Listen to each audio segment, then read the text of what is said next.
cheesy chicken popcorn හදන්න යන්නේ. ඒකට මෙතන chicken breast එක දෙපාරක් mince කරගෙන අරගෙන තියෙනවා. ඒ වගේම chop කරගත්ත ලූණු, සුදු ලූණු, parsley අරගෙන තියෙනවා. ලුණු, ගම්බිරිස්, පාන් පිටි, පාන් කුඩු, බිත්තර 3ක් අරගෙන තියෙනවා. ඒකෙන් එක බිත්තරයක සුදු මදේ වෙනම අරගෙන තියෙනවා. ඒ වගේම thyme, cheddar cheese ඕන වෙනවා. වැදගත්ම දේ තමයි පයිපින් බෑග් එකක් ඕන වෙනවා. මුලින්ම පොප්කෝන් මිශ්‍රණය හදාගන්න යන්නේ. ඒකට අපි chop කරගත්ත ලූණු, සුදු ලූණු, පාස්ලි ටික එකතු කරගමු. ඒකටම අපි ගම්බිරිස්, ලුණු, බිත්තර සුදු මදය සහ තයිම් එකතු කරගෙන මේ මිශ්‍රණය හොඳින් කලවම් කරගන්න ඕනේ.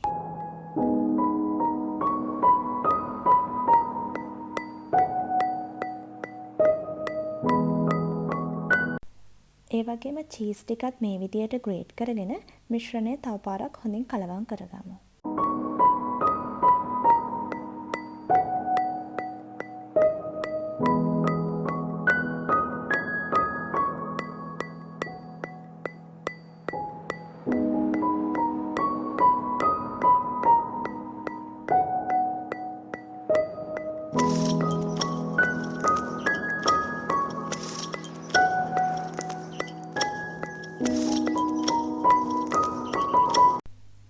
මේ විදියට පයිපින් බෑග් එකේ උඩ කොටස එළියට නවාගෙන අපි හදාගත්ත මිශ්‍රණය පයිපින් බෑග් එක ඇතුළට පුරව ගමු.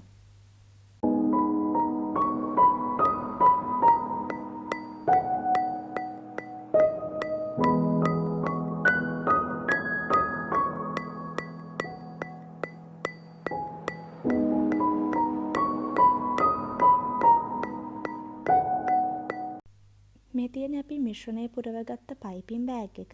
මේකේ තුඩ කොටසේ ඉඳලා අඟලක පමණ දුරක් තියලා මේ විදියට කපා ගමු. අපි පොප්කෝන් වලට තවර ගන්න බැටර් එක හදා ගන්න යන්නේ. ඒකට අපි අරගත්ත බිත්තර 3ට පාන් පිටි සහ ෆ්‍රෙෂ් මිල්ක් එකතු කරලා හොඳින් ගසා ගන්න ඕනේ.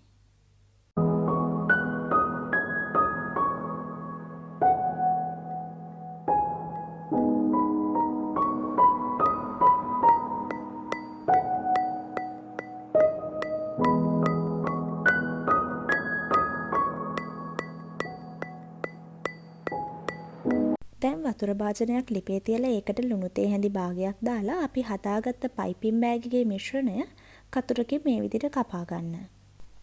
ඒ වගේම මතක තියාගන්න ඕනේ එකට එකක් ඇලෙන්නේ නැති වෙන්න තමන්ගේ භාජනයේ ප්‍රමාණයට විතරක් පොප්කෝන් ටික කපා ගන්න.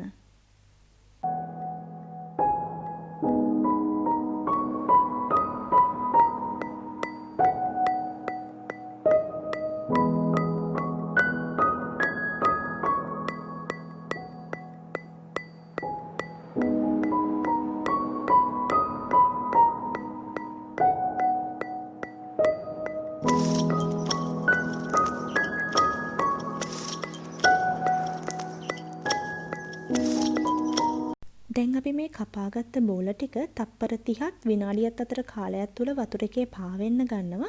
එතකොට අපි මේ බෝල ටික වෙනම භාජනයකට අයින් කරගමු. ඒත් එක්කම පයිපින් බෑග් එකේ ඉතුරුන කොටසද මේ විදිහට කුඩා කොටස් වලට කපාගෙන තඹගමු.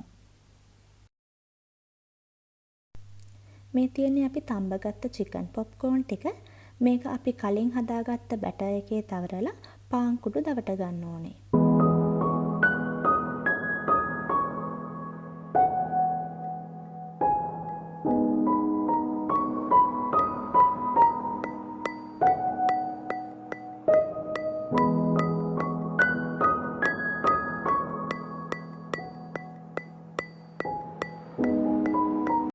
පාන් කුඩු තවරගත්ත චිකන් පොප්කෝන් ටික පැයක් විතර ෆ්‍රීසරේ තියන්න ඕනේ.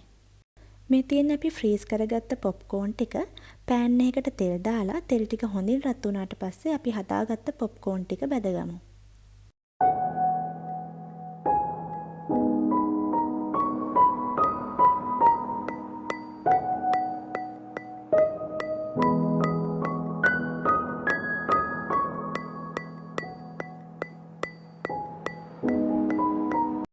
පොප්කෝන් කෝන් ටික මේ වගේ රන්වන් පාටට බැදීගෙන එනකොට ඒක ලිපෙන් බා ගන්න ඕනේ.